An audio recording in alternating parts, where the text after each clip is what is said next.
Well, good morning, good evening, good afternoon, and welcome to Dreamy Dreamland. It's about 9 o'clock, or a little bit past, and I'm in a non-disclosed bunker. So here it is, December, and this month, astronomically, is quite an interesting thing. Different energies are fluxing through our solar system and galaxy in a way they haven't for millions of years. And today and tomorrow and every day, the 6th especially, tomorrow's the 5th, but the 6th is going to be a day that, I don't know if you've noticed anything, but things seem pretty weird, but they're not. See, that's the most weird thing about it, right? Is that everything that your experiences has been already programmed in you before you were born, right? And how you're going to respond to them. But you don't have to go along with that programming, because all you have to do is inside of you experience grace, humility,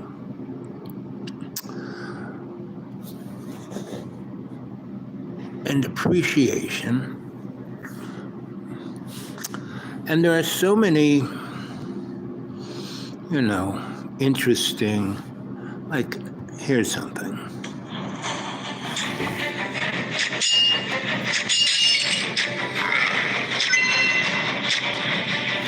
This is what's given to us to distract us. Games like this. A chance to see behind the curtain of your own consciousness. But remember, knowledge this powerful comes with a choice. You can close this video now and go back to living in their programmed reality. Or you can stay with me for the next few minutes and discover just how deep this rabbit hole goes. See, the subconscious controls 95% of your thoughts and decisions. It doesn't question, doesn't analyze. It just absorbs like a sponge. It's the part of your brain that keeps you scrolling through your phone at 2 a.m., buying things you don't need, and believing ideas you've never questioned. And here's the chilling part. The governments, corporations, media, know this, and they've mastered the art of controlling it. And it's not just your big decisions, where you work, what you vote for, who you trust. It's in the micro moments. The notifications you check, the headlines you skim, the ads you glance at for half a second. These tiny fragments of control accumulate day by day like drops of water carving stone, until you're living someone else's vision of reality. But this isn't just influence, it's domination. Every time they steal a sliver of your valuable attention, they're rewriting the blueprint of who you are. You didn't choose this.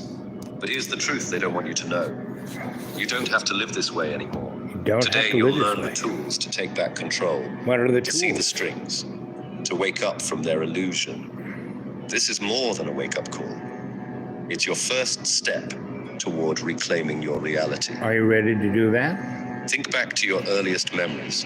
Your childhood. Before you could tie your shoes, before you could write your name. When your mouth was on your mother's was already being coded.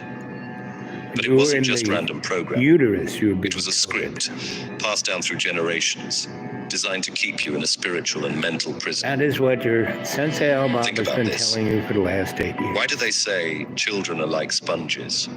It's not just about learning. Between ages 0 and 7, your brain operates in theta wave dominance. The same state that makes it possible for hypnotists to rewrite memories or make people believe. And that's why, as a child, I was handed over to my grandma, and we lived in a very pleasant little apartment in Harlem. And there was no television, no radio. She had the Reader's Digest and the movies.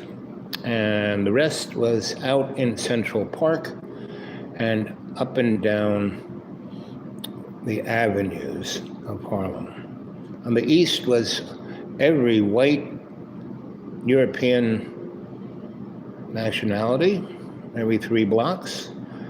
And the center core was black, African, every description, even character actors like me, who is African American, but melanin challenged, because I was being suckled on the tit of Mamo, our neighbor, who had a baby daughter about 4 months older than me, Emily. And we were there on tits together. We slept in the same bed because my grandma really wasn't up for taking care of a baby. But Mamo, since she already was, I was just along for the ride. And she called me her little man. But that's the first thing I can remember.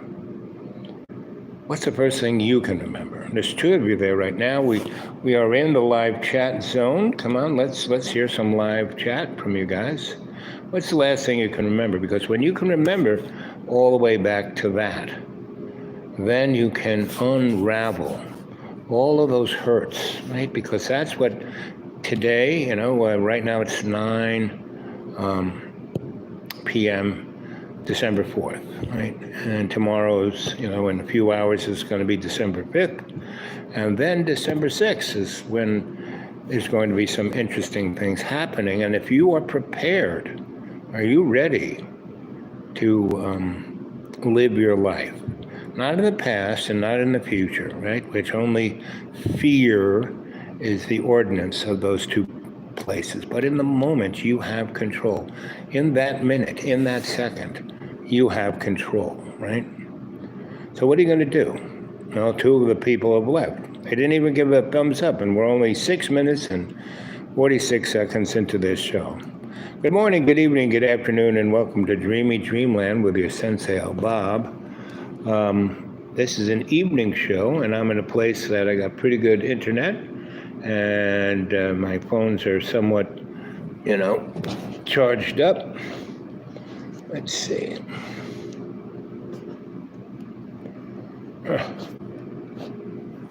Yeah, I got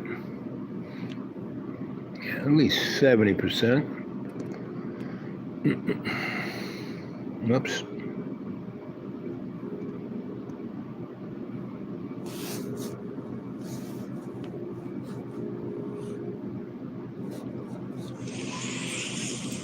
Here we are in the space station of the deep green. Not much space. It snowed last night, maybe 2 or 3 inches. And temperature inside here is, what is it? Maybe 50. Yeah, about 50. That's toasty. Yeah. Here it is outside. And now I woke up this morning and it's about how much snow there was, Maybe, 2 or 3 inches, give or take. But it was very powdery. And so all you had to do is use a broom, this one right here, and you can broom it off, right? And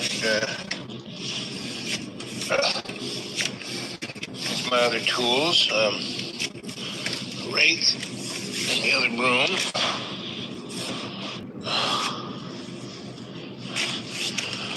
Again, it was pretty powdery, so it was not hard to make the path. And it's about 20 degrees outside. Hold this because this thing is cold without a glove.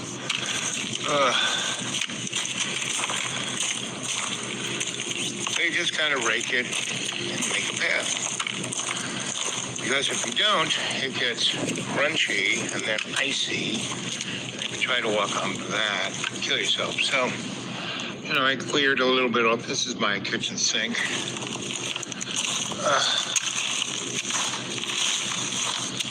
This is my disposal over here.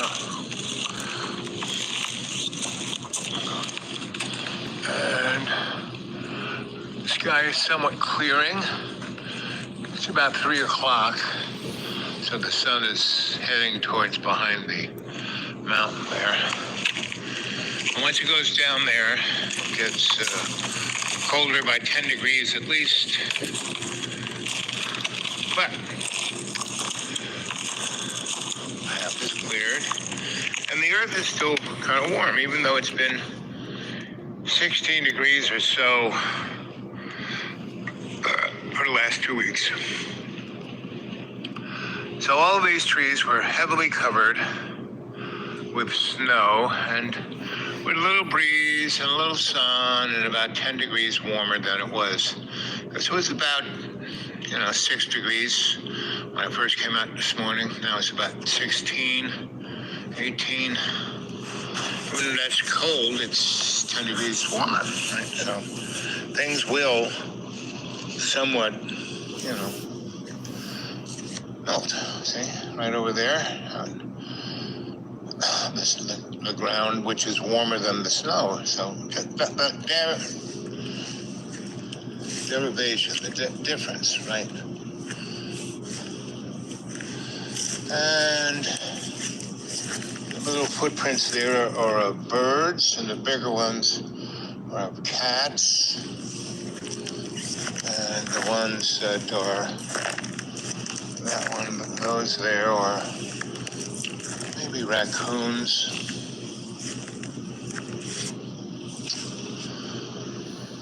And there's the deck.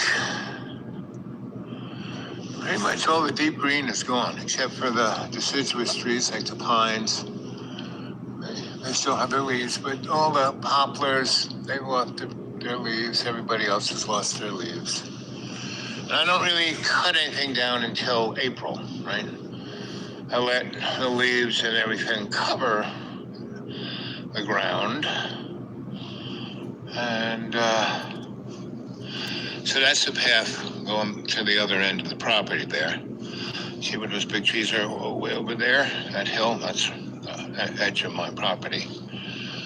And it goes all the way up there to on the other side of those big trees. And those big trees used to be about 40 feet shorter when I bought this place.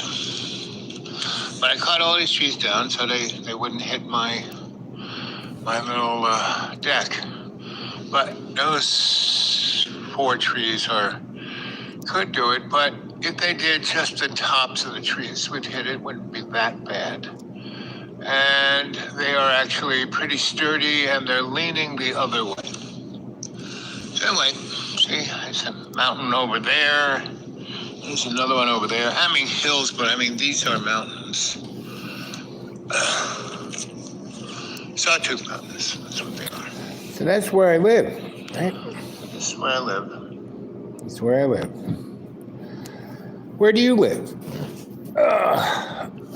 I chose to live there because, between 1988 and 2014, I kind of left my fluid life, my life of letting God's reality navigate me. Now, I never stopped doing that because, I was, again, there were 2 that came before me. They died, right? So my mom had me when I was 50, and I just was like the mystery child. So I didn't quite get all of that programming. I was one of those not misanthrope. I just missed the moment, right, of being controlled, of being held by fear. Nothing seemed to bother me, right? My brother, my older brother was, my mother called him Smiling Sam, Weeping Willie. I mean, that was his 2 emotions. And my other sister was the oldest, so she was, always, I'm the oldest, so I'm in control.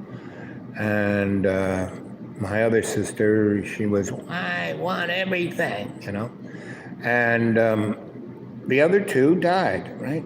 And then I came. And so I had a kind of connection to the dead ones, but not really to the other 3, right? So I was passed off. My mom's my parents should have never had kids, but they were Catholic and they screwed a lot, so they had 6 kids. 2 died, and I kept dying. And my oldest sister, she was kind of sick until she was about 6 or 7. So it was a common thread, right?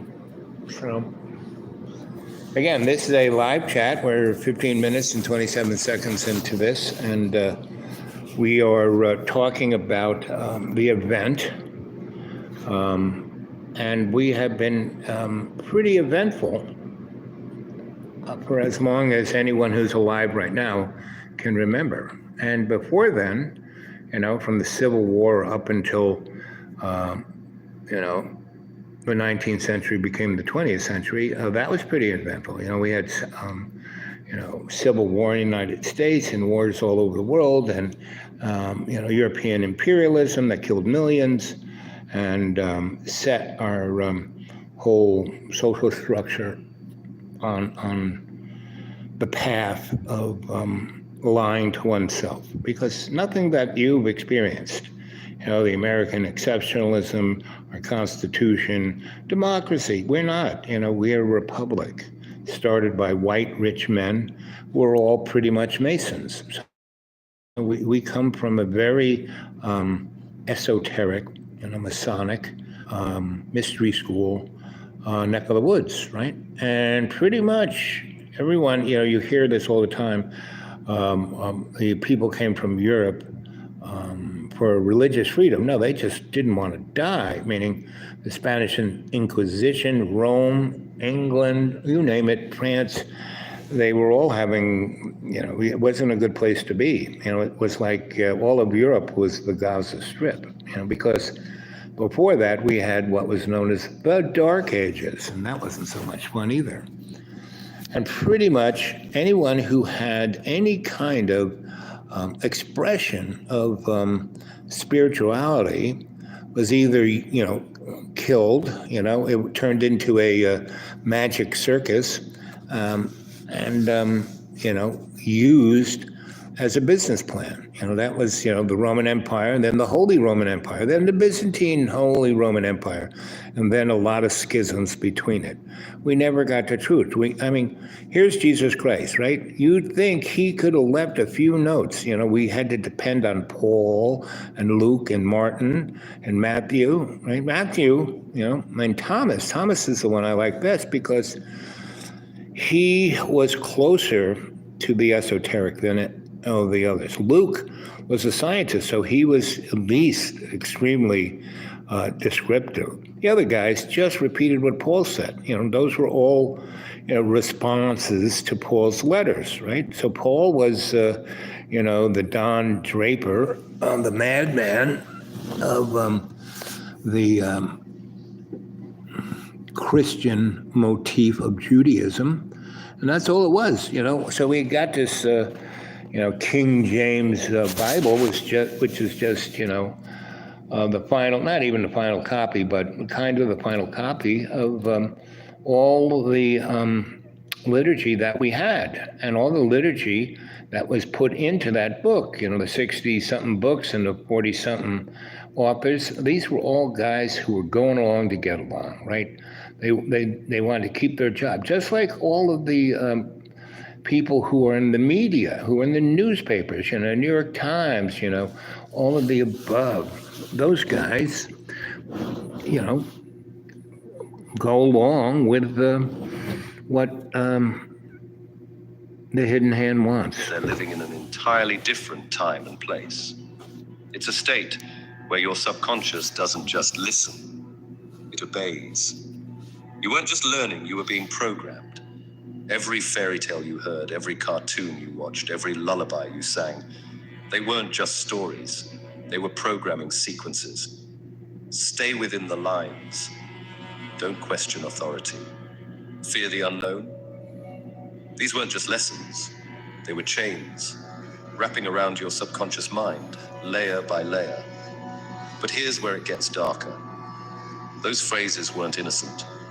They were echoes of a If the insurance companies did one thing right this year, it's allowing seniors to get no-cost dental care for years to come. Seniors 64 and older on Medicare can get no-cost dental work. Larger system designed to keep you compliant. Governments, corporations, and the media knew that if they could control the way your parents thought, they could control you too, without ever meeting you. Think about it. Why do advertisements target children with sugary cereals and toys? It's not because kids have purchasing power, it's because their minds are the most impressionable. If they hook you young, you'll crave the products and ideals they sell for life. And it wasn't just ads. Think about it. How many times were you told, be realistic? Translated, stay small, don't aim too high, or don't talk back. Meaning obey authority even when it feels wrong. Just like follow the rules, meaning to conform, even if it kills your creativity. These aren't just family sayings. They're the building blocks of a system that thrives on obedience. Consider this. Research shows that by age 7, your core beliefs about money, success, and self-worth are already set. 7 years old. By then, the groundwork of your reality, the limits you think are unchangeable, was already laid down. Here's an even darker thought. Have you ever wondered why fairy tales teach fear and submission? Witches in forests, danger beyond the village, rewards for good behavior. They weren't just stories, they were early blueprints, hinting you to stay where it's safe, to trust the authority figure, and don't stray too far. The more you think about it, the more you'll realize that your childhood wasn't just learning, it was conditioning. And this conditioning doesn't fade. Your subconscious mind clings to these ideas like gospel. It's why as an adult you might find yourself hesitating to take risks, doubting your worth, or chasing goals that don't even feel like yours. It's why you feel stuck in a life that feels more like a script than a choice. But here's the truth. This isn't your fault. It never was. Your subconscious doesn't question. It simply absorbs. And from the moment you were born, it was flooded with rules, fears, and limits designed to keep you in line. See, Stanford research shows that 90% of your childhood beliefs stay with you for life unless you actively rewrite them. And they, governments, corporations, media, know this. That's why they aim to shape your mind when you're young. Because if they can control your beliefs, they don't need to control your actions. You'll do it for them. But here's the glimmer of hope. While your subconscious may have been programmed, it isn't permanent. It can be rewritten. Now that you know how the programming started, let's talk about how it continues every single day. Because what they did to you as a child wasn't the end. It was just the foundation. The real work happens now, in ways so subtle, you almost never notice. So, imagine this. You're scrolling through your phone on a Monday evening after work. A headline flashes saying, "Breaking economic crisis looms." You immediately feel anxiety. But then an ad pops up to invest in gold to protect your future. In just seconds. Ah, yes. Protecting gold to protect your future. Well, you know, the secret about the secret is that it's not a secret.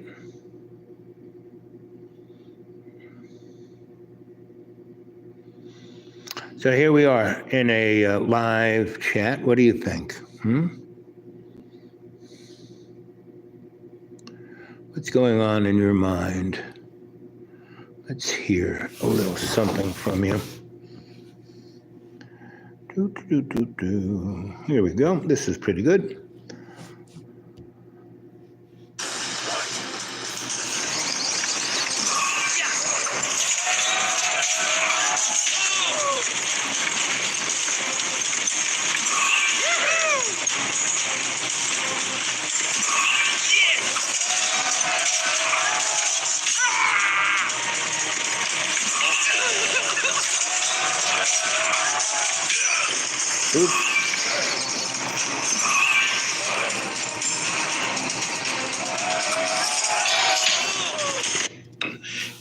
is central to them being able to project power. If you damage that, and people understand that US aid mobilized, DEA is mobilized, and it's very, very hard to move in that ecosystem, and that's why they want it. It's a straitjacket, and actually, Evo Morales realized that quite early on, and he kicked out US aid and he kicked out the DEA, which I think is a prerequisite for actually any leader in the global south wanting to run their country as a sovereign country. You need to get rid of these agencies, because these agencies aren't there to help you. They're there to enforce US power and enforce US corporate power. Well, they work in tandem with the banking system to strangle the economy. That's certainly what they did with Syriza in Greece. So there are the internal organizations. You have a line in the book that the NED just does publicly what the CIA used to do in private. But they have the ability to essentially shut the country down. Just before we go on, I want to talk about the WikiLeaks cables, but that pattern has been replicated. I actually studied Spanish in Bolivia and Cochabamba, and lived in Latin America for 6 years. That pattern has been repeated for decades, whether it's Allende in Chile, whether it's Arbenz in Guatemala. Anytime there was a movement, a popular movement that sought to reclaim sovereignty, control over, of course, in Bolivia, a lot of it is tin, the famous tin mines, that the U.S. intervened on behalf of corporations.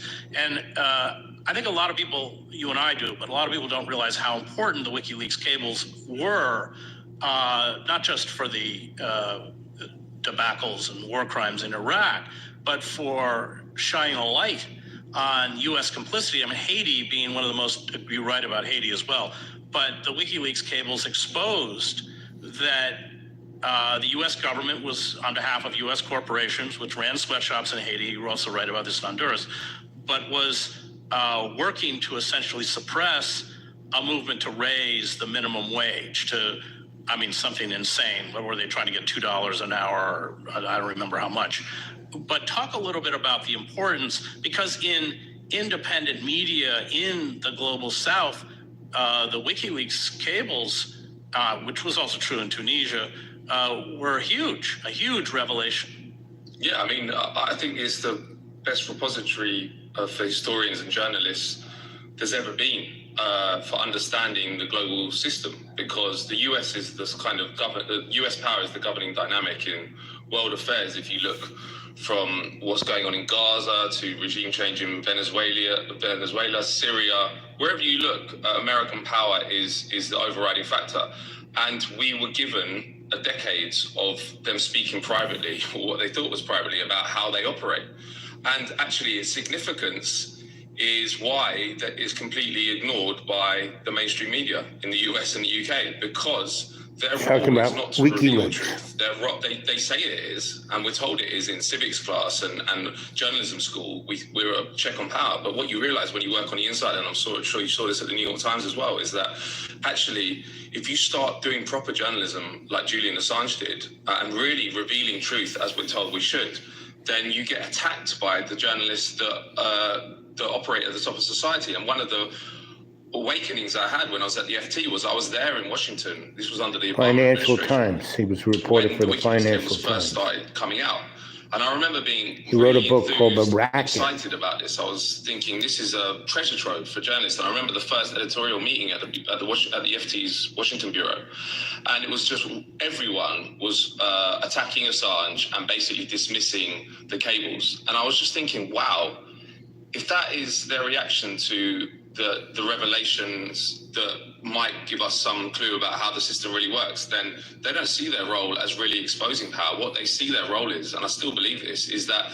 they project an image of that through covering froth stories, scandals like small fry, but never ever do stories which impact on our going understanding on of how the system works about at a much Hunter deeper level. Biden's That's computer. the red line for these journalists, because effectively, and this goes, in fact, the liberal class may be even worse than the right wing. In fact, I think they are, because they essentially believe in the system, and they have to believe in the system to get where they are.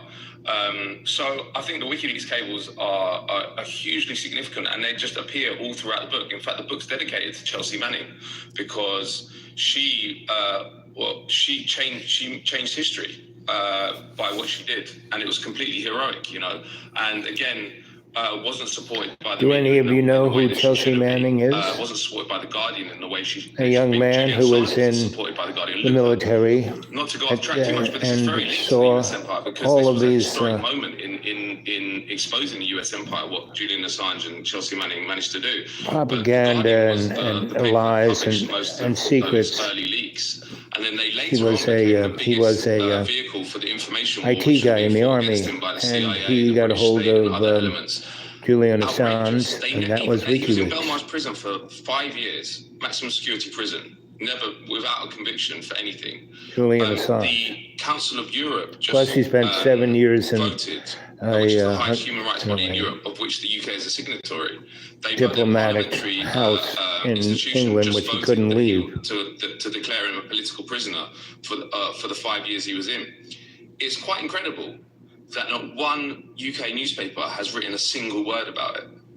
You would think that the highest human rights body in Europe, ruling that we held a journalist as a political prisoner for 5 years in our highest security prison, would interest journalists, and at least should be on the front page of every paper if we had a genuinely free press. Nothing. And that's because Assange is the enemy, because he took journalism too seriously, and he exposed them. He exposed the American empire, but he also exposed journalism, because he set the standard for actually how you really do what we're told you're meant to do, which is help our understanding of how our society works. And in the case of Haiti, it was very, very, I used the cables throughout, because as you say, I think that Haiti is maybe the emblematic example of how this system operates, an emblematic example of how the US empire destroys countries, because I was sent there the year after the earthquake in 2010, which was an unbelievable disaster. 300,000 people died instantly. 300,000. I remember getting there, and I couldn't believe my eyes. It was apocalypse. The presidential palace had collapsed. All the government ministries, the whole of Port-au-Prince, which was where I was living in tents. The whole of it, and just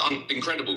And I started looking into the history, and at that time I was working for the FT, so I got The Financial Times. The tour that you get as a corporate reporter for a elite paper, and that is how it works. You stay in a 5-star hotel, you get taken around in a air-conditioned 4x4 by the World Bank to the nice projects that they're funding, and they're telling you all these wonderful things that they're investing in and restarting the economy and blah blah blah. And it's very seductive. And in fact, if you don't come into journalism with a very, very defined idea of how the world works, or at least you some kind of backbone to resist that ideology and that seductive system, you don't go against it, and not many people do go against it. And they were taking me to these special economic zones which were being opened, funded by US aid.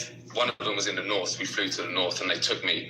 And I remember we went to another special economic zone which had been set up previously by a company from Dominican Republic, but with aid money. And I was taken in and interviewed the CEO, and they had a union, so I was talking to him about the union, and he was saying, well, we had some teething difficulties, but now we have the best running union in the country. And I remember I looked at the WikiLeaks cables afterwards, and firstly I found that SEZ had been built on peasants' land that didn't want to move, and had been actually removed by corporate and state forces. And then I found out that the union had been talked about by US officials, because the union had taken its role too seriously and was demanding better rights for the workers, and then was disbanded and then replaced by this what's called a yellow union, which basically just works for the corporation. So you saw there's these two worlds. There's the fantasy world, the hyper-reality world, which is created for you if you're a corporate journalist and you go to Haiti, and it's very easy to accept, because what's your interest in not accepting it. And then there's the real world, which is evidence-based and really exposes the dynamics which govern the decision-making of the US and their satraps in Haiti and other places. And they're completely at odds, and they never can meet. And that's why there was a brief opening when WikiLeaks cables started coming out. You know, we did have some real evidence of how the world works. This hyper-reality was smashed. But actually, I've been thinking recently about that because it was an amazing moment. But the powerful forces who create the discourse in the US and the UK, they have all the resources, and they managed to, even though we had amazing revelations like the collateral murder video and others, which showed that the US just gunned down journalists and kids and others, it didn't dent this, what we're talking about, this overarching ideology of the benevolent and benign American power. It didn't dent it in the long term, and that's because they have all the resources to kind of just squash the evidence to come up. And that if it was sustained, it would be, but the whole point is it's not sustained. It's this little brief blink, and then you get put aside in prison, and it all goes back to how it was before. So I think us in alternative media, that's why I think what's going on in alternative media and the power the internet gives us to circumvent the mainstream media is so important, and obviously does worry the powers that be, because the empire. So this guy is really brave. You know, that's Chris Hedges. He's been doing it for the last 40 years. And this other young man has just and in whose interest it's being run is central to them being able to project power. If you damage that and people understand how the world works and what we're involved in, and for example in Gaza, then there will be pressure to change. And in fact, I do believe that's what makes a journalist complicit in what's going on in Gaza now, because we at Declassified have been doing a stream of stories about the use of the UK base in Cyprus. This is a bit off topic, but it is related to the US, but because the US has been flying flights from there. And that's caused an absolute scene in Greece. In Greek Cyprus. There's been demonstrations at the UK base. It's both presidents on both sides of the border have had to talk about it. Never a word has been written about it in the UK media. But if the resources of the BBC and the Guardian were used to really expose the US empire and the real deal about Cyprus is Turkey. Then I think Turkey's really getting pissed off about this, and they are about to join Iran attacking Israel. Just think about that, a NATO ally attacking Israel. Left-right issue. Guardian, which is held up as like as the kind of like liberal left, you can get an anti-imperialist perspective. They're signed up to the American imperial project and all the propaganda that goes with it. So it's not about left-right. This guy is brave. The left center. He's got a career. He's young. I bet he has a family. Regurgitate this stuff and believe that stuff, and you have to believe that stuff to get into the media. Now, you're Sensie Owl Bob. When I was his age, I did the same thing. Seniors don't pay for groceries, and here is why. Here is why. Listen, there's something they don't want you to know. There's something they don't want you to know. That's what Noam Chomsky told us several decades ago.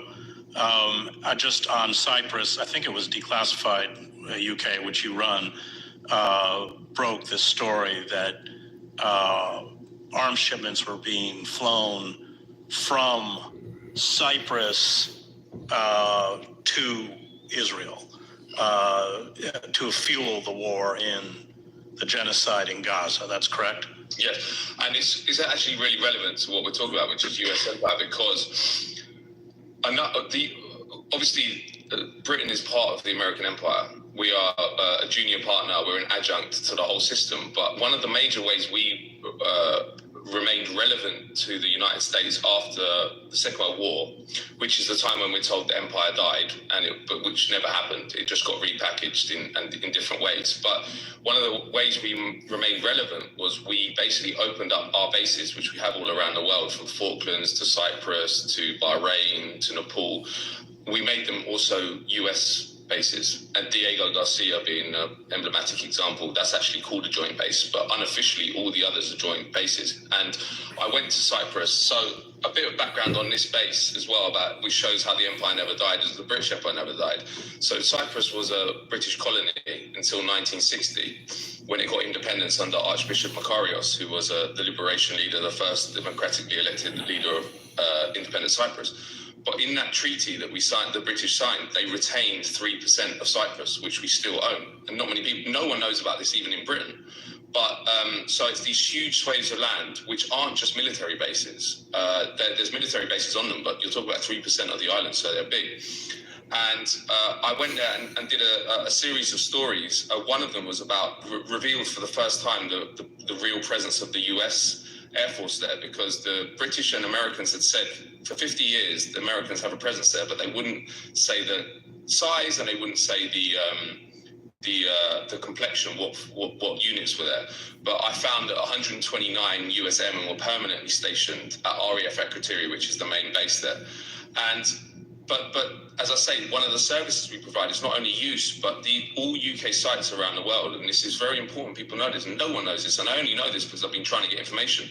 But they operate as black sites for the Americans. You cannot get a single bit of information about US activities on UK bases, from the UK side. I've tried. They come up with a blanket statement, which is we don't comment on allies' movements or activities on our own bases. And so it's more secret, effectively, than our intelligence agencies and our special forces, what US do.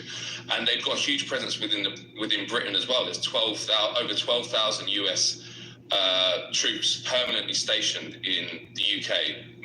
Most of them at two sites just outside London called RAF Mildenhall and RAF Lakenheath. Lakenheath, they're talking about, was rumoured, and it seems likely that they're redeploying nuclear weapons, the US is, to there.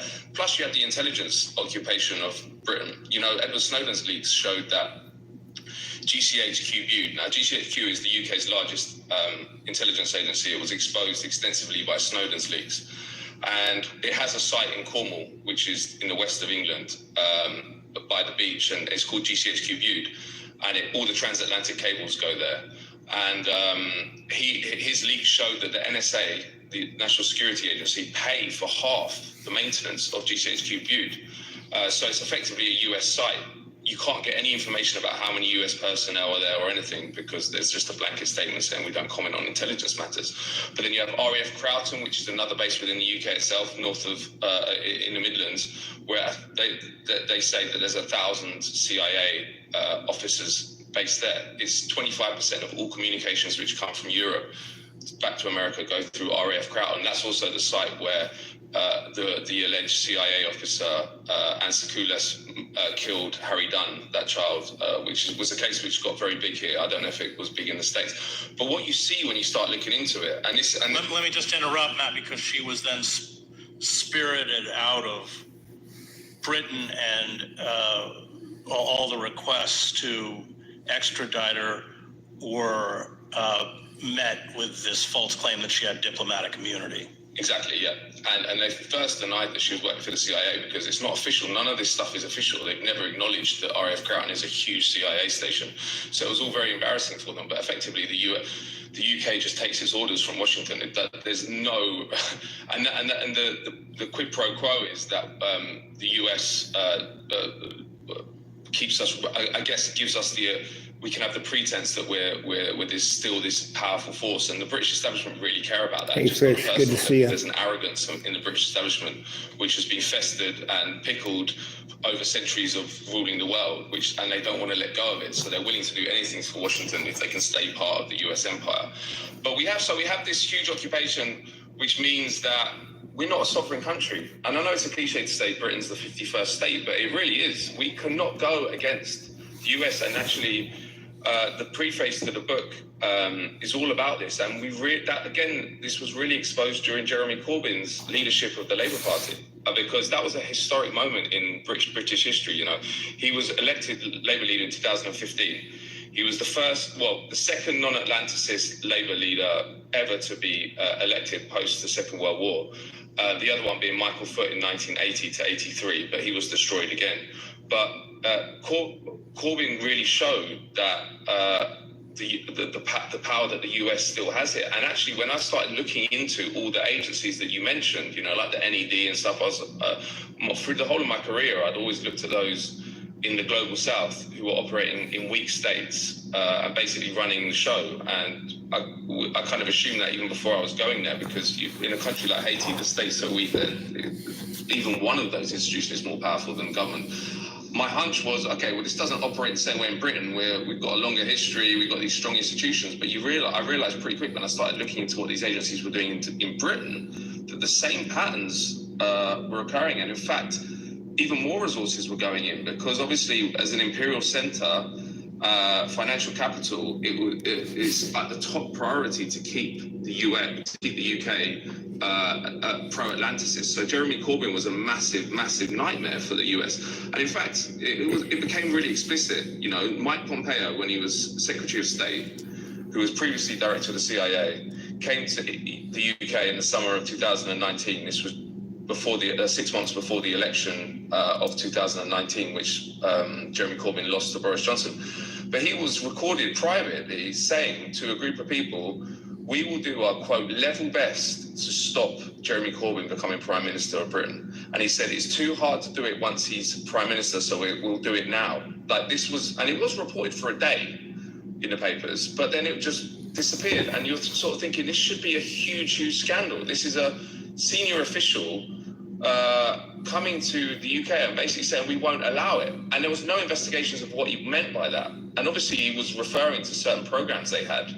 And I think those programs are like the NED. So the NED fund, I did a story about the NED in the UK, and their investments in the UK in media organisations picked up massively after Corbyn became leader, and they included groups like Index on Censorship, Bellingcat, Article 19, Open Democracy, all had received money over since 2015, and it was in the millions of pounds. Plus, I'll finish with this because there's a very, very interesting organisation, which again is the dynamics of it and the setup of it and how it works is very, very much part of this pattern of how the US exercises power sort of covertly.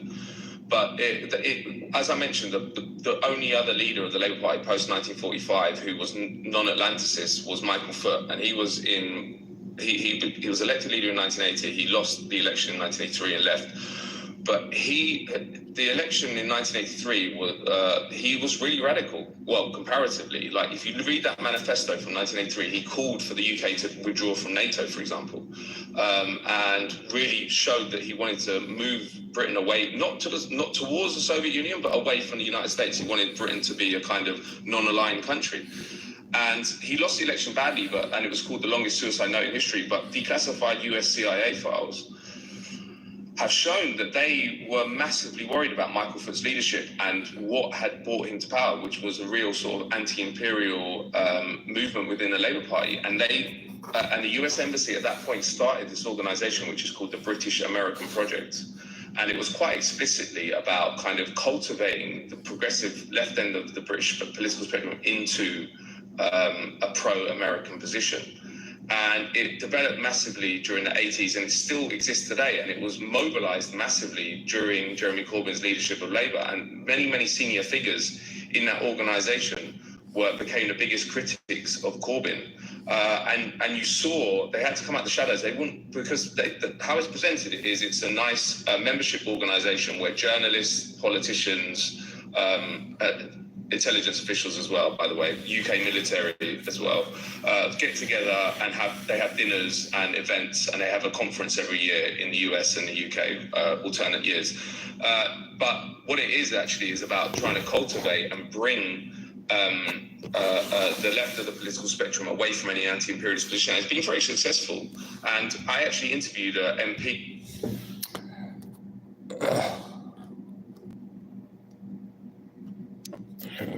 Whoops, there we go. Well, what do you think of that? That guy's pretty good. I like him. So I was, looking at that for most of my life, from my father being a Air Force colonel, worked for General LeMay and what's his name? The guy who was LBJ's Secretary of Defense. These people just stay in power forever, right? And it doesn't matter whether you're a Republican or Democrat. There is very little difference between what was going on in the United States in its worldview between LBJ and Dick Cheney. It's a very rare spiritual experience only chosen once understand, right? So my little experience since childhood is to observe all of this and realize that it's this, what we're seeing right in front of us, right? This is why horses wear blinders, because if they saw what was going on over there, they wouldn't want to do what, the guy with the whip was telling them to do. But because they can only see right in front of them, and that's us, we and our blinders are, we can't see in the moment. We can only see the past and the future. And we are controlled and manipulated to have a fear about both of those things. How I was taken care of, they treated me mean in fifth grade, that kind of stuff. That doesn't mean anything because it's over and done with. The only important thing about the past is if you can learn anything from it to move forward in a positive way, right? And the future isn't here yet, so to worry about it is forget about it. Now, there are levels of preparation and these are things that you learn how to do. These are techniques. I was explaining to you how in conscious meditation, you're you're working to focus your breath and then and why you're doing that, it's because you're breathing in more oxygen and breathing out more waste products, right? You breathe out more waste products than you defecate, urinate, or sweat, right? I mean, something like 400,000 cubic liters of breath a day, right?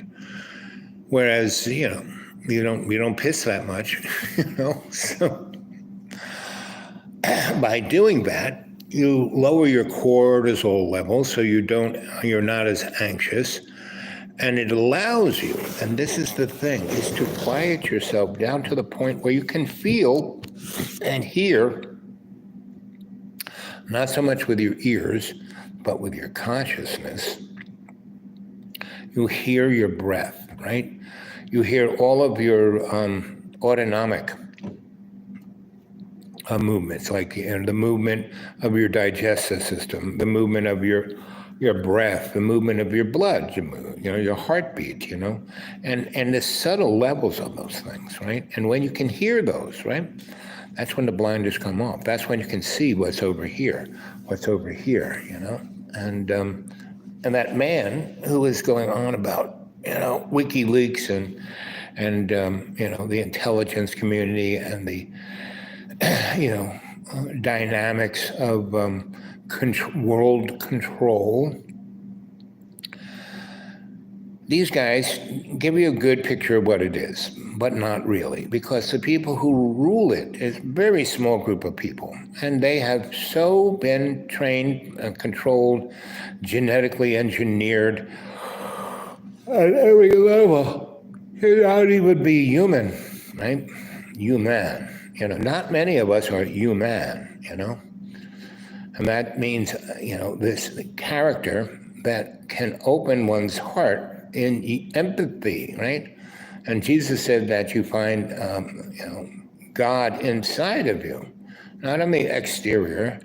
God is not in some text or in a church or a liturgy or any controlling mechanism. God is in your heart. God is in that quietness that's in you, right?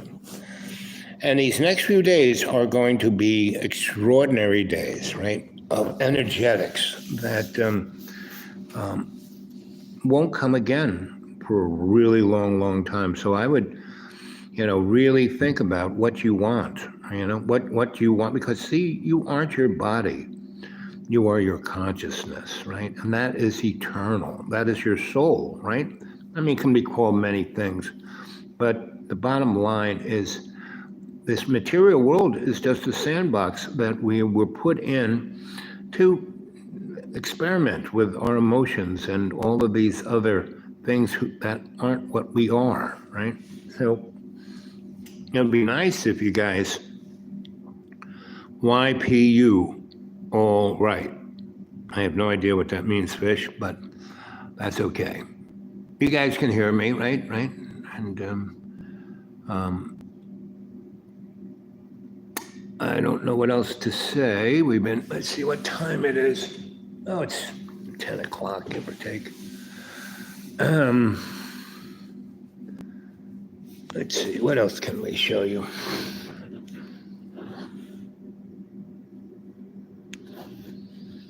So Chris Hedges' YouTube channel. Okay, that's, go see him. He's good. He has this guy. Let's see. We'll go back to the beginning.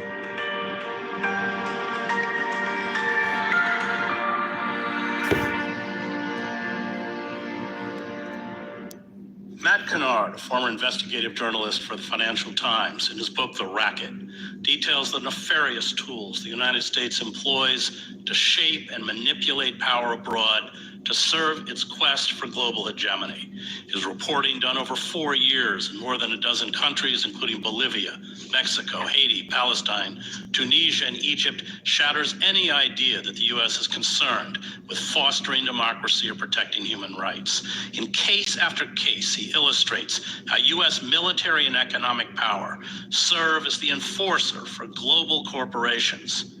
In the service of exploitation, the U.S. instigates coups, uses natural disasters such as the 2010 earthquake in Haiti to sell off the country to foreign corporations, breaks labor unions, removes from office those such as Jeremy Corbyn who pose a threat to its interests. In Haiti, in one example in the book, the U.S. establishes a publicly funded but privately run educational system. This privatization of the educational system saw $700 million of Haiti's tax revenue turned over to corporations, while more than half of the country's school children lost access to schooling. At sweatshops in Honduras, half of which are owned by U.S. multinational corporations, he found that managers were administering birth control pills to female employees each morning to ensure they can continue to work. And there were notices stipulating the hours during which workers were allowed to use the toilet. He writes of U.S.-backed assassination attempts in countries such as Bolivia. The consequences of U.S. intervention abroad are impoverishment for workers and the installation of puppet governments that are enemies to national sovereignty. The reality of U.S. imperial power, he wryly notes, is not covered in domestic media, which continues to pump out the fictitious narratives of the U.S. as a Look at those light guys. among nations. Those aren't puppets. I don't know what is. But the ugly face of American power, especially with its complicity in the genocide in Gaza, has turned the country into a hated global pariah. Joining me to discuss his book, The Racket, a Rogue Reporter versus the American Empire, is Matt Kennard, who is head of investigations at the investigative journalism website Declassified UK, which he co-founded with author and historian Mark Kerr. Attention all seniors on Medicare. Migrants have been getting thousands of dollars in benefits from the government that you should have been getting, and now there's finally... I think the power of the book is that by the time you're done, you have delineating most of the patterns of control, most of the methods or tools the U.S. uses, and not just in the global south, but even within the UK, and we can talk about that. But let's begin with some of the examples I alluded to in the introduction. Bolivia, maybe we can start with Bolivia and then talk about Honduras and Mexico, but let's start with Bolivia. Yeah, Bolivia is a very interesting case and should be much more widely talked about amongst progressive forces around the world, because in my opinion, it might be the most successful, sustained experiment in democratic socialism in history. Evo Morales won the election in 2005 and took power in 2006, and he was the first indigenous president of Bolivia. This is a country which had effectively been under the control of a white. Gaza has changed everything. The genocide there is a genocide made in America, and people can see it. The empire has never been this exposed. From the moment we're born, we're told the United States represents freedom, democracy, and human rights. All that is American as apple pie, except it's a lie. Anywhere hope springs up, the United States will be not far behind to try and extinguish that hope. How can you think that the United States isn't an empire? It has a military budget which is the same as the next 10 countries combined. It has 750 bases in every corner of the globe. In Britain, we are completely controlled by the United States. We have 12,000 troops across 11 so-called RAF bases, which are actually American bases. And we, the British people, are not allowed to know anything that goes on those US bases in Britain. I tried to request information from the British government about whether the US was using its sites in Britain to transfer weapons to Israel for their genocide in Gaza, and was told, we don't comment on allies' actions within Britain. An amazing black hole in British democracy and transparency. But that is because we are a vassal state of the United States. The Roman Empire, the Mongol Empire, the British Empire, none of them came close to having the reach and power of the American empire today. The United States has never not been an empire. From the moment the British colonists set up Jamestown in 1607, up till now, they've been expanding. Initially, it was expanding westwards to cleanse what became the national territory, wiping out the Native Americans, putting them onto reservations, tricking them to sign treaties which deprived them of their land and resources. And then in 1890, the internal frontier was closed. Soon after, the Spanish-American War started, after which the Americans took on a number of Spanish imperial possessions, and that's when the American empire globally started. Part of the reason that the American empire is hard to see is it doesn't operate like historical empires. It does have some former colonies, but it doesn't have loads. It's not like the British Empire. What it operates is an open door empire, where if a government does not allow US corporate and financial interests to penetrate their market in exactly the way they want, they'll come in and take them out, either through a war or through subterfuge done by their vast intelligence apparatus. We've seen this countless times throughout history, from the coup against Iranian democracy in 1953, to the coup against Chilean democracy in 1973, to the attempted coup against Venezuelan democracy in 2002, to the successful coup against Bolivian democracy in 2019. History is littered with examples of leaders who try to give the resources of their countries back to the people, and the United States and its allies come in and take them out. When the Soviet Union was defeated, the new war was the war on drugs. And actually, the war on drugs was just a way for the United States to have another excuse to station a military personnel in Latin America and other places in East Asia. In somewhere like Bolivia, when Evo Morales kicked out the DEA, production of coca went right down. The drug war has nothing to do with drugs. It's about enforcing US imperial control. And that's the case to today. After that, we had the war on terror, where Islamic terrorism was the enemy of the day. And then we have Putin, and now we have China. You're sold all these new enemies. But the point is not to vanquish the enemy. The point is we have to have an enemy to justify our increased control and penetration of the globe. We're constantly told to be scared of China and its rise to superpower status. I'm not saying China's spreading its power around the world for altruistic purposes. It is an imperial power, but it has a different way of going about things than the Americans. It does not invade countries which don't do what they're told. It does not have an archipelago of bases around the world. In fact, it only has one overseas base in Djibouti. The brutal US and UK-backed war in Yemen, which created the world's worst humanitarian crisis, was promptly brought to a close when the Chinese got involved. And look at how they brought Saudi Arabia and Iran, two sworn enemies, to the negotiating table and successfully got them to sign peace accords. That goes against everything we're told about how the world works. We're told it's the United States that is the great peacemaker. It's the United States that is a neutral arbiter, and it's the United States that wants to spread peace and democracy. It's the opposite of the truth. The United States does not apply any values, any principles to its overseas conduct. The only principle it worships is control and power. But the American empire is failing. Look at Colombia. For decades, it was called the Israel of Latin America, the most heavily controlled US satellite state in Latin America. It recently elected its first ever socialist president, Gustavo Petro, who has been one of the most vocal supporters for Palestine and against the genocide in Gaza. Hoy tenemos 20,000 niños y niñas asesinados bajo las bombas y los presidentes de los países de la destrucción humana se ríen en estos pasillos. con ayuda del poder de comunicación de los medios mundiales que hoy están en propiedad de los grandes capitales, el control de la humanidad sobre la base de la barbarie está en construcción y su demostración es Gaza, el Líbano. Cuando muera Gaza, morirá la... So, this guy is a real brave guy. You know, he is putting it out tooth and nail, right?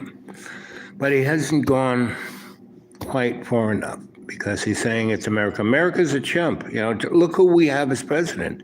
If you don't think that we are being cored out like Bolivia, Chile, Gaza, I mean, it's coming home, kids, right? Now, the thing is not to let yourself be taken away. Oh, I hate those liberals. Oh, those transgender, blah, blah, blah, blah. No, that's just to get under, you know, into your control zone, right? You're none of the above. You're not your body. You're not a red person or a blue person or a, you know, you're not the, I mean, look at the song that Donald Trump dances to the most is YMCA, right? The gayest, you know, LGBTQ big than you could think of, you know, the Indian and the steel worker, the policeman, YMCA, you know, it's, I mean, so the next few days, you know, tonight, tomorrow, and the 6th are very important, and then every day after that, because you have the opportunity to break the hypnotism, right? To break the fear, to break out of this thing that you're in, right? And to get into the flow of love's co-creation. And if you do that, your life will be what it's meant to be, a fulfillment of that love. And Jesus was a, you know, an entity of the Trinity. And this Trinity is a physical representation of our existence in the material world, right? Because the Hasidic Jew guy back in the 13th century, you know, he basically started the Enlightenment with the idea that God wasn't a anthropomorphized character, you know? God and nature were one and the same. And by understanding that,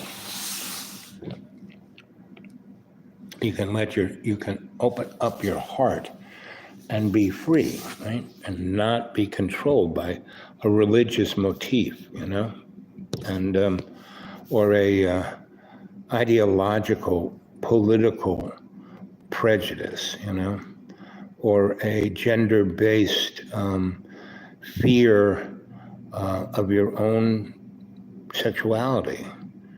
These are all things that you don't have to be oppressed by, right? And so there's this energy coming into us, right? And one of the greatest, you know, there are forces that are aligning. And one is gratitude, Thanksgiving. You know, we just had Thanksgiving. What were you thankful for, right? And what are you thankful for now? You know, and grace. What is grace? Grace is the spirit of love's co-creation. That's what grace is, right? And grace brings a thing called faith. And what is faith? It's not a belief in some religion, you know. No, religions are business plans, you know, that control you, right? And I've showed in this video of 1 hour and 8 minutes so far, a lot of stuff off the YouTube, right? It's there. Go pick through it. Go to my channel, Dreamy Dreamland with Sensie Owl Bob. I got 2,000 shows. Go look at some of them, right? And people watch them, right? And they get changed by them. And they get inspired by them. But, you know, so, yes, I have, I don't know, 200,000 views.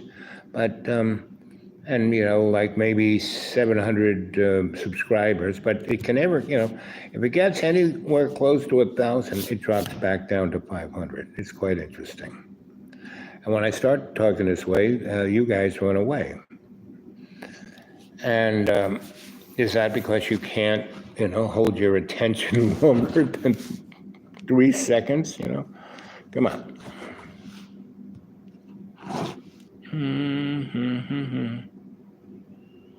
mean, all you gotta do is look at this guy.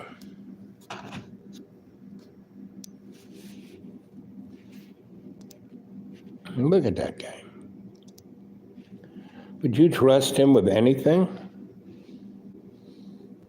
One big scam. Yep. Look at that guy.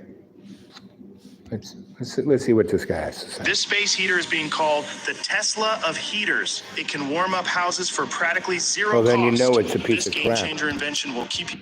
Donald Trump has assembled the most pro-Israel cabinet in the history of the United States. I've investigated his funders. It's not looking good. Donald Trump will repeat the mantra, America first. America first. America first. but when you look down his list of funders, it seems like it might just be Israel first. Donald Trump selected Pete Hegseth as his Secretary of Defense. Pete Hegseth called for Trump to bomb Iranian energy and nuclear facilities. What better time than now to say, we're starting the clock. You've got a week. You've got X amount of time before we start taking out your energy production facilities. We take out key infrastructure. We take out your missile sites. We take out nuclear development. That is not a popular idea. Capabilities. And here Hegseth is advocating for Israel replacing Al-Aqsa with what he calls the Third Temple. 1948 was a miracle. 1967 was a miracle. 2017, the declaration of Jerusalem as the capital was a miracle. And there's no reason why the miracle of the reestablishment of the temple on the Temple Mount is not possible. And what about Trump's ambassador to Israel, Mike Huckabee? He has publicly claimed there is no occupation of the West Bank, and he refuses to refer to the West Bank as anything but Judea and Samaria. There is no such thing as a West Bank. It's Judea and Samaria. There's no such thing as a settlement. They're communities, they're neighborhoods, they're cities. There's no such thing as an occupation. Trump has also selected Elise Stefanik as his U.S. ambassador to the United Nations. She's someone who has gone on record as saying that nothing Israel ever does could cause the United States to remove funding from it. There is no excuse for an American president to block aid to Israel. No excuse, full stop. That's why I'm proud to have sponsored or backed every measure to aid Israel that has come before the United States Congress. Every single one. They say follow the money, so I did. To start with, Sheldon Adelson bankrolled Donald Trump's first election as president of the United States. Sheldon Adelson very publicly supported the use of nuclear weapons against Iran. You pick up your cell phone and you call somewhere in Nebraska and you say, okay, let it go. So there's an atomic weapon goes over ballistic missiles in the middle of the desert that doesn't hurt a soul. Maybe a couple of rattlesnakes and scorpions or whatever. And then you say, see, the next one is in the middle of Tehran. His request from Trump prior to the election was that if Trump arrived in the White House, he would recognize occupied Jerusalem as the capital of Israel and the Israeli-occupied Golan Heights of Syria as part of Israel. Trump did that. I gave them Golan Heights. I gave them the Abraham Accords. I recognized the capital of Israel and opened the embassy in Jerusalem. And most importantly of all, I terminated the Iran nuclear deal. I was there 4 years, gave them billions and billions of dollars. I was the best friend Israel ever had. Today, one of Trump's largest funders, giving him $100 million, is the widow of Sheldon Adelson, Miriam Adelson. He promised to recognize Jerusalem and to move the embassy to Jerusalem. Promise kept. He promised to withdraw from Iran nuclear deal. Promise kept. And Golan Heights, that was a big gift. He promised Golan Heights, and he recognized. Adelson requested from Trump prior to this election that once he was in the White House, he would recognize, quote unquote, Israeli sovereignty over the West Bank. Donald Trump has given the signal that he will support this move to annex the West Bank and establish Israeli sovereignty over it. Smotrich, the Israeli finance minister, has come out and stated very clearly that 2025 will be the year of sovereignty for Israel over Judea and Samaria, the word that he uses to refer to the West Bank. אני מתכוון בעזרת השם להוביל בהמשך החלטת ממשלה שקובעת שממשלת ישראל תפעל מול הנשיא החדש מול הממשל החדש, של הנשיא טראמפ, מול הקהילה הבינלאומית, להחלת הריבונות הישראלית ביהודה ושומרון, להכרה אמריקאית ובינלאומית. When we look at not only Miriam Adelson as one of his key funders, we also see other individuals who are likely to be pushing Trump in the same direction. Isaac Perlmutter and his wife have also bankrolled Donald Trump's presidential campaign. Isaac Perlmutter is a former Israeli soldier and the former chair of Marvel Entertainment. The same family foundation of the Perlmutters that funded Donald Trump's ascent to the presidency also funds the Friends of the IDF and illegal Israeli settlements in the West Bank. Isaac Perlmutter's wife was on Donald Trump's inauguration committee last time he was elected president. Another important source of funds in this presidential campaign has been the company Uline, headed by Richard Uline, which contributed over $10 million to the Trump campaign. Richard Uline has a history of funding organizations which docked Palestinian and pro-Palestinian students in the United States. The companies backed by Uline put the pictures and personal details of pro-Palestinian students on the side of trucks. They sought to get these students expelled from their universities. Another key funder of Donald Trump's presidential campaign was the Andreessen Horowitz investment firm. Now, Andreessen Horowitz is so deeply integrated with the Israeli occupation that it funds and partially owns several key Israeli intelligence companies, like Toka, which was founded by the former head of Israeli intelligence and former Prime Minister Ehud Barak. Toka claims that it is a So my dad stopped paying for car insurance. Wait till you see his clever new move. Apparently 80%. Greetings, dear ones. I'm Cryon. Is metaphysics really changing? The greetings that I have given for years, it says that I'm Cryon of magnetic service. Even that, dear ones, may be changing. Here is a premise, an idea that I wish to give you in the 4 lessons or channels that are the messages of this month. This being number 1. The premise is this: is energy the kind of energy that you count on when you would watch a channeler, for instance, or any of those dealing in meditative energies, or any of those who deal with any kinds of energy work, even the healing? Is that changing? It's a very controversial subject. There would be those who would say it never changes. You would equate it perhaps to the energy of the creative source, the overall super consciousness that some call God. And you would say, this is the metaphysics I grew up with, or it's what I learned. And it doesn't change. Here's what I'm about to tell you. It is not only changing right in front of your eyes, it has changed.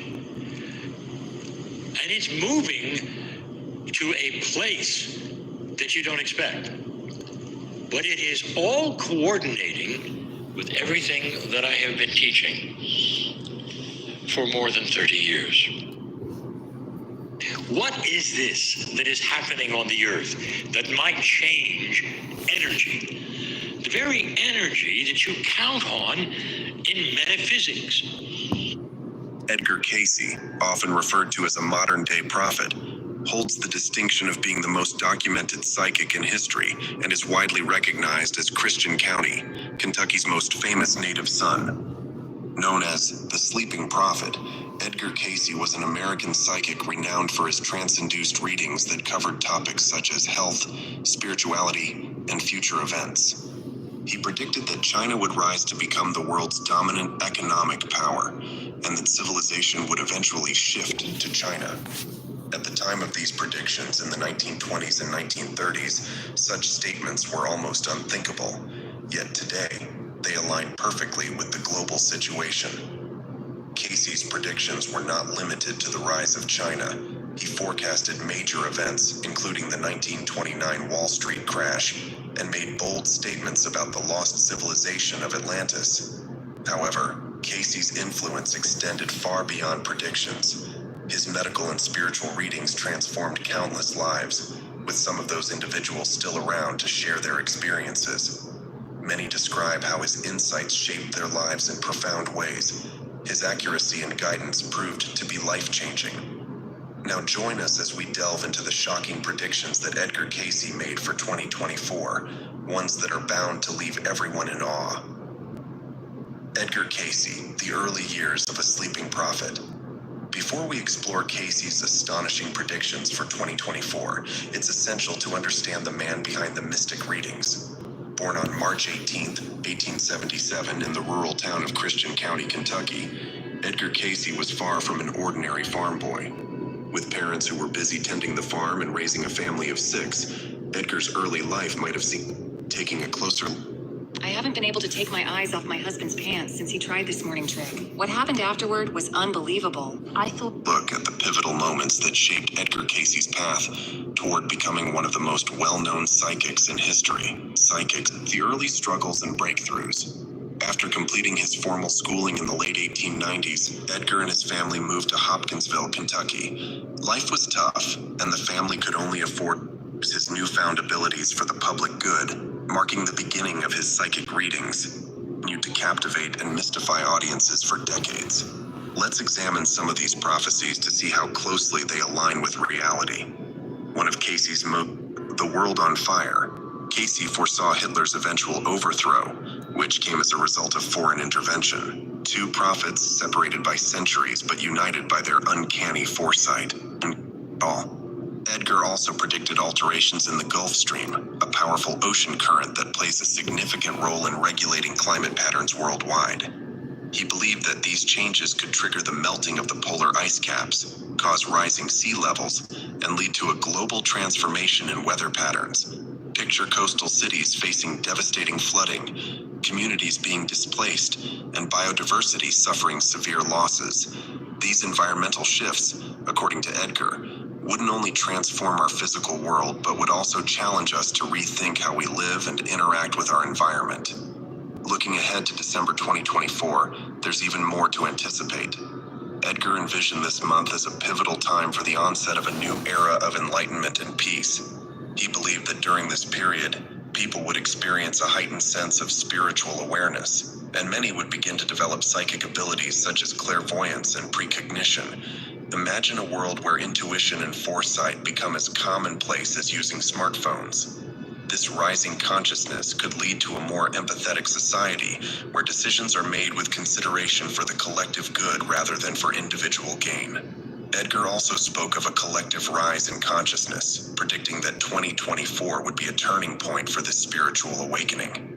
He foresaw individuals becoming more attuned to their inner selves and to the universe, fostering a more harmonious existence.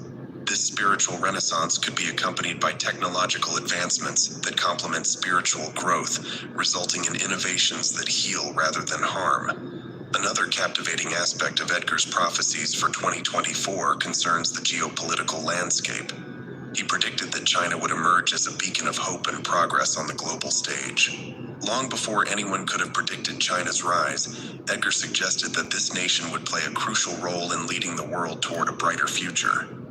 Imagine China not only as an economic powerhouse, but also as a nation embodying progress and hope, guiding humanity toward unity and cooperation. Speaking of China, did you know that Nostradamus also mentioned China in his quatrains, more specifically the conflict between China and Taiwan?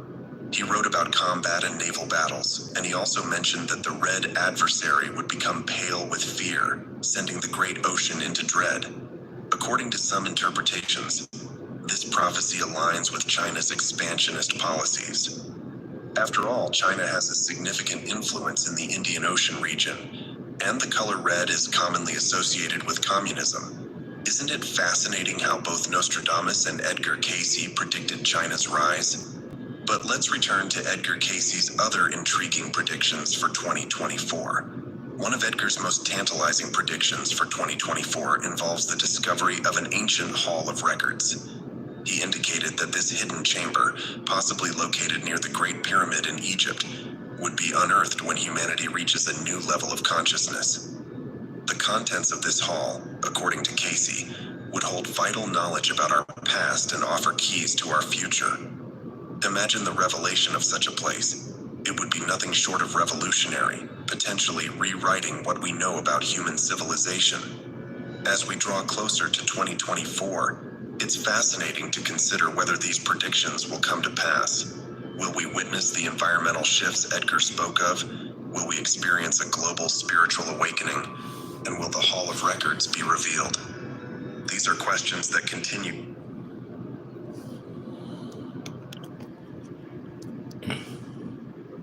So, what do you think, huh? Again, this show is a show that needs a dialogue, right? So, Fish showed that it actually works. I've been doing this for 1 hour and 26 minutes and 23 seconds. How much the battery? Well, got about 50% left. I'm gonna go get a little something, and visit the little boy's room, and might lie down and meditate for a second or two. But I'm gonna come back. So what time is it now? It's about 10:35. I should come back around 11 to 11:10 or 11:15. And why don't we get some people to show up? Come on. I know you can do it. Okay. See you a little soon.